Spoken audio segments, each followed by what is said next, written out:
인사합시다. 하나님은 한 문화를 나에게 맡기셨습니다. 시작.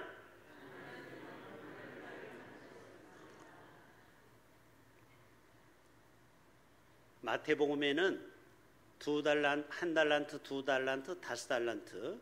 오늘 누가복음 19장에는 10명의 종을 불러서 똑같이 한 문화를 줬어요. 그런데 첫 번째 종이 와서 10배를 남긴 거예요. 10문화. 와, 여러분, 이런 사람이 직장에 오면 그 회사는 금방 돈 버는 거예요. 여러분의 기관도 이런 한 문화를 받은 충성된 종이 많아지기를 축복합니다. 예를 들어서 아동부의 교사가, 정말 헌신된 교사가 아이들을 10명씩 전도해 오는 거예요. 기쁘지 않아요? 지금 여러분은 뭐가 기쁩니까? 얼굴 표정 보니까 목사님 설교 빨리 끝내야 우리가 재직회도 하고 탁구도 치고 안락교도 가죠. 걱정하지 마세요. 15분 안에 끝내요. 제 설교는 칼같이 끝난다는 게 제 설교의 특징이에요. 굵고 짧게 얘기하니까 잘 들으셔야 돼요. 여기서 이야기하는 것은 하나님은 차별하지 않는다라는 거예요. 누구에게나 하나님은 24시간을 주셨어요. 아멘? 우리 권태웅 군사님 오래간만에 찬양 인도하니까 너무 은혜가 돼요. 사람이 가끔 여러분 아파야 그 사람의 귀함을 아는 거예요. 근데 여러분은 부러워 죽겠어요. 여러분 아파도 빠져도 되는데 저는 아프면 안 되는 거예요. 이 설교 강단을 10년 동안 한 번도 저는 강단을 비운 적이 없어요. 딱 한 번 있죠. 네팔에 갔다 올 때 박 목사님이 설교 한번 하고 지금까지 10년 동안 이 강단을 제가 비운 적이 없어요. 여러분이 부럽다니까요. 빠지고 싶으면 빠지고 안 나오고 싶으면 안 나오고 목사님 감기 걸렸어요 해도 뭐라고 합니까 제가. 근데 저는 무조건 이 자리에 서야 돼요. 지금 칭찬이야 이게 권면이야 헷갈리시죠? 여러분 한 문화를 받은 종은 열심히 남기는 것밖에 없어요. 여러분 올 1월 한 달이 31일이에요. 꽉 찬 31일이에요. 시간으로 하면 744시간을 공평하게 나눠준 거예요. 신은, 하나님은. 그리고 분으로 따지면 44,640분을 여러분에게 똑같이 나눠준 거예요. 그렇죠? 그게 한 문화예요. 근데 어떤 사람은 그 한 문화를 가지고 하루를 25시간처럼 보내는 사람이 있어요. 성실하게, 신실하게, 열심을 다해서 치열하게. 그러니까 그런 사람은 10배를 남기는 거예요. 할렐루야. 근데 어떤 종은 한 문화를 맡겨놨더니 5문화를 또 남긴 거예요. 5배. 그것도 대단한 거죠. 한 문화는 100데나리온이요. 한 데나리온은 노동자 하루 품삯.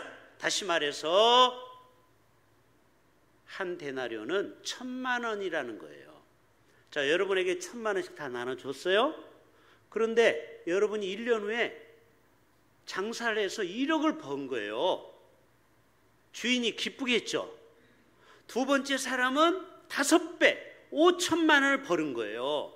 그러니까 얼마나 주인이 좋아요. 그래서 첫 번째 10문화를 가지고 온 사람에게 뭐라고 해요? 너에게는 10골 다스릴 권세를 주겠다. 따라서 합시다. 10골. 이야, 이 연산 1동부터 9동, 10동까지 다 주겠다라는 거예요. 왜? 너는 벌써 멘탈이 제대로 박혀있는 애야. 왜? 한 문화를 줬는데 10배로 남기는 작은 일에 최선을 다한 인간으로서 인정을 받은 거죠. 그러니까 너는 충분히 구청장 할 수 있다 이 말이에요. 에? 구청장. 너는 바로 오늘부터 연재 구청장 해. 그 말이에요. 10문화 남겼기 때문에. 하나님은 공평하신 분이에요. 여러분 우리는 컴퓨터처럼 리셋하면 되는 인생이 아니에요. 자, 컴퓨터는 뭐예요? 매일 켜놓으면 돼요 안 돼요? 안 돼요. 저도 귀찮아서 그냥 맨날 켜놓거든요. 저희 거의 목양실에서 제가 18시간을 있으니까, 하루 종일 있으니까 귀찮잖아요. 껐다가 켰다. 근데 어느 날부터 컴퓨터가 버벅대기 시작하는 거예요. 왜 그래요? 그 아이디 할당량이 계속 소모가 되는 거예요. 마연 집사님 무슨 말인지 알죠? 컴퓨터 하고 나신 분은. 그래서 매일 꺼야 돼요. 컴퓨터는 매일 끄자. 따라서 합시다. 컴퓨터는 매일 꺼야 된다. 그래야 립셋해야 컴퓨터가 빨라지고 작동을 잘하는 거예요. 계속 켜놓으면요 엄청난 메모리가 잡아먹는 거예요. 우리 인생이 컴퓨터가 아니에요.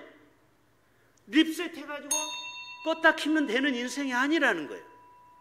우리가 어떻게 인생을 사느냐가 그대로 우리의 인생의 남은 후반전을 결정하는 거예요.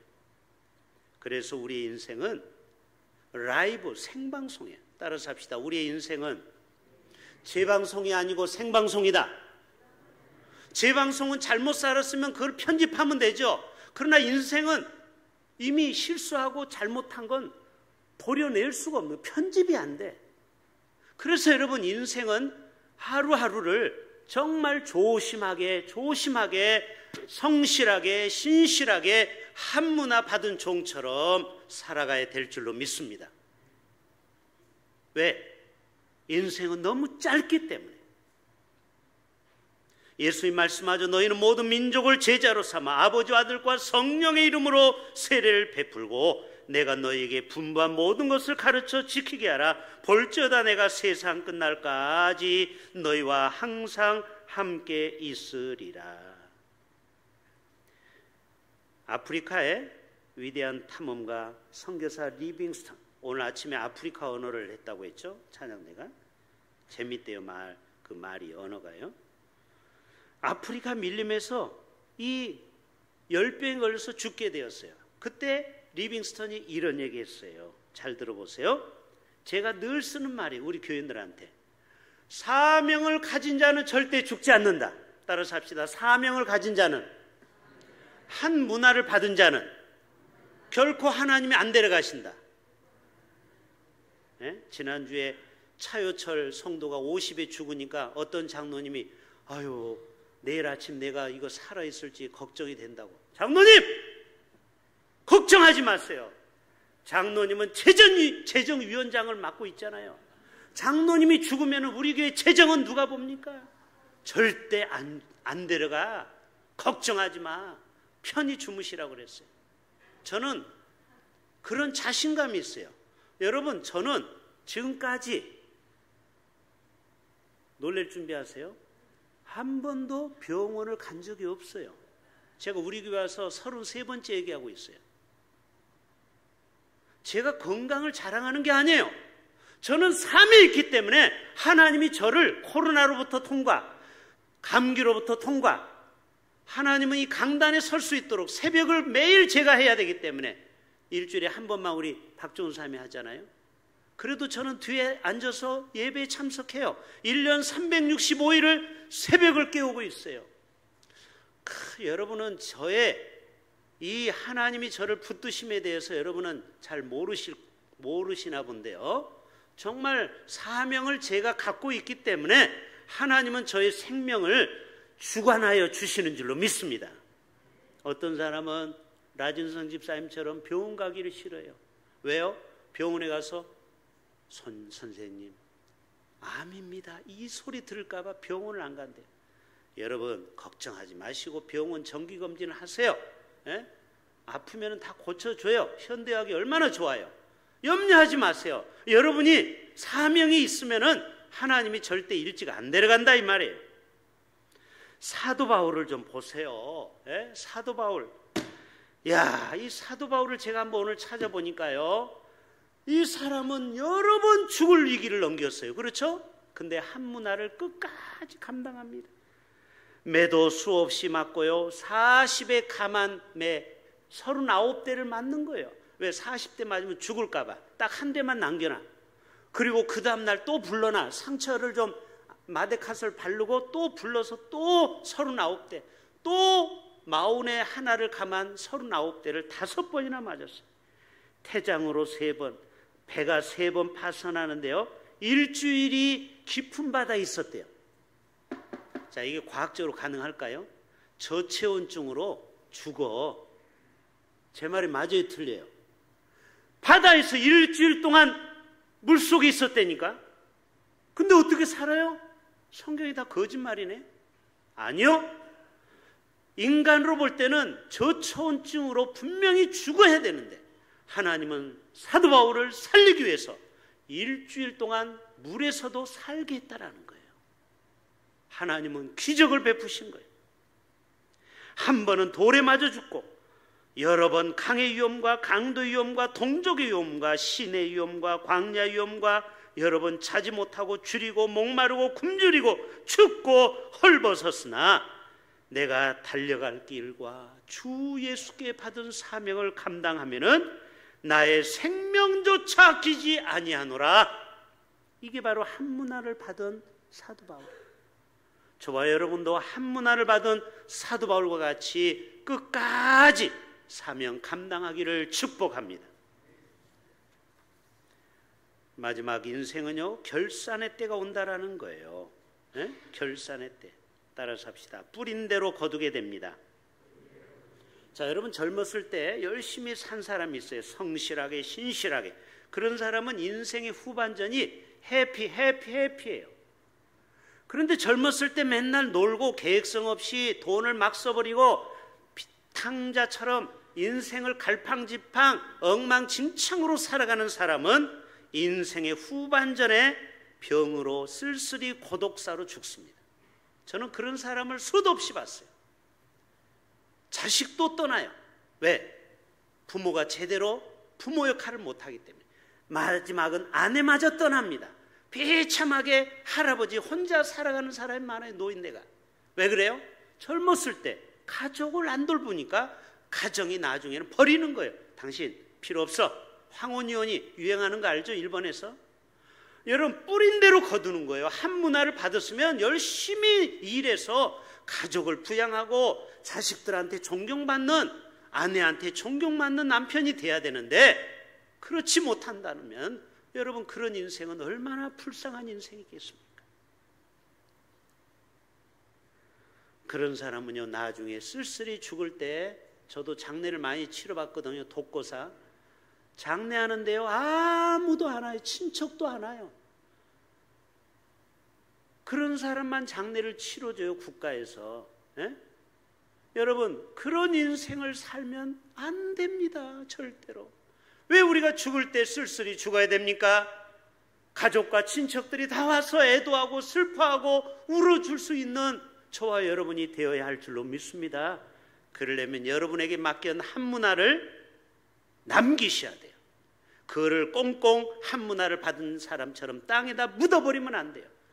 일을 해야 돼요. 봉사를 해야 돼요. 충성해야 돼요. 열심히 남겨야 돼요. 그래야 하나님과 사람 앞에 인정받는 인생이 되는 거예요.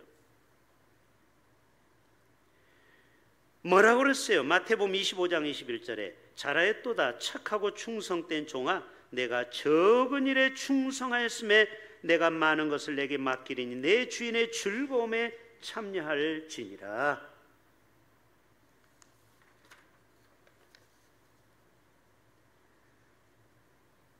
마지막 사람 볼까요?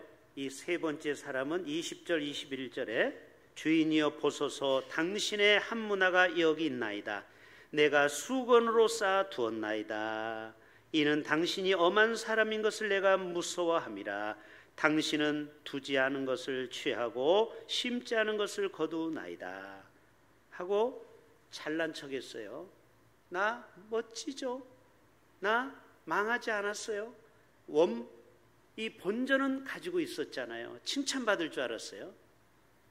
뭐라고 했어요? 이 약하고 게으른 종아, 22절부터 내가 내 말로 너를 심판하노니 너는 내가 두지 않은 것을 취하고 심지 않은 것을 거두는 엄한 사람인 줄 알았느냐?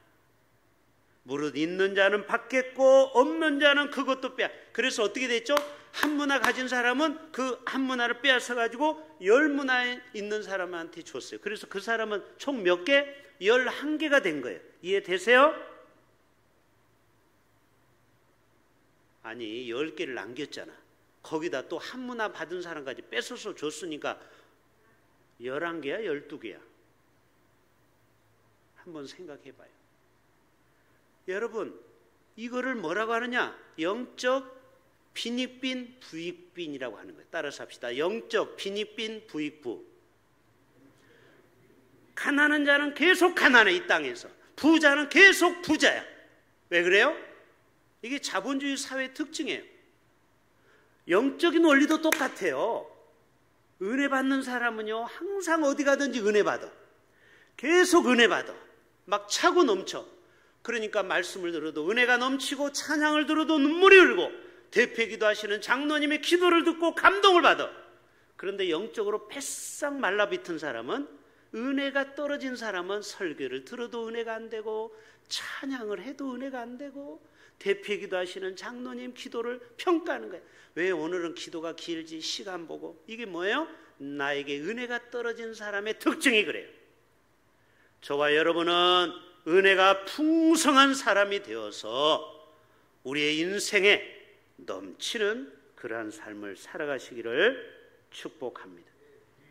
그래서 영적 빈익빈 부익부가 뭐냐? 은혜가 충만하면 모든 것이 은혜로 와요. 예배, 말씀, 찬양, 기도 모든 것이 만족스럽다라는 거죠. 말씀을 마무리합니다. 하나님은 반드시 우리에게 심판할 때 우리에게 엄히 물어요. 너는 내가 한 문화를 줬는데 몇 문화를 남겼느냐? 제가 목동아파트 알죠? 목동아파트는 옛날에 KBS PD들이 제일 많이 살았던 동네예요. 양천구 목동아파트. 거기가 아주 학군이 좋은 데입니다. 제가 목동아파트에서 큰 형님 아파트에서 제가 6년을 거기서 더부사를 했을 때 예비군 훈련 친구 이동선이라는 친구를 사귀었어요. 나이가 같아요 저하고. 그런데 이 형이 영등포 문고라고, 영등포역 가보셨죠? 어마어마하게 큰 서점 1000평을 운영합니다. 그래서 이 동생한테 저 대전역에 있는 또 1000평짜리 서점을 내줬어요. 이 동선이라는 친구한테. 그래서 제가 가서 알바도 했어요. 책을 정리해주고, 그리고 저는 알바비를 받기도 했어요. 제가 얼마나 이 친구를 부러워했는지 몰라요. 1000평의 매장을 가진 사장님이 됐으니까 젊은 30대. 그런데 아내가 40대에 심장마비로 죽었어요. 제가 나중에 목동에서 이사와서 전화를 해보니까 이 아내가 없다라는 거예요. 왜 그러냐 했더니 아내가 심장마비로 세상을 떠났다. 그래서 제가 중매를 쓰려고 제가 여러 번 시도를 했는데 자기는 장가갈 생각이 없다고 그래요. 지금은 모르겠어요. 지금은 이제 60이 넘어섰으니까. 그 젊은 40대의 호래비가 된 이 이동선 친구를 보면서 제가 느낀 게 뭔지 아세요? 야, 정말 젊은 40대 여성도, 그렇게 건강한 여성도 하나님이 데려가면 어쩔 수 없는 것이 우리의 인생이구나. 그럼 우리가 어떻게 살아가야 될까? 정말 하루하루를 하나님이 주신 생명에 대해서 감격하고 감사하고, 그리고 2달란트, 5달란트 받은 종처럼, 또 오늘 나오는 한 문화 받은 사람이 10문화를 남긴 것처럼 하나님 앞에 충성함으로 잘했다 칭찬받는 저와 여러분이 되시기를 주님의 이름으로 축복합니다. 하나님 아버지,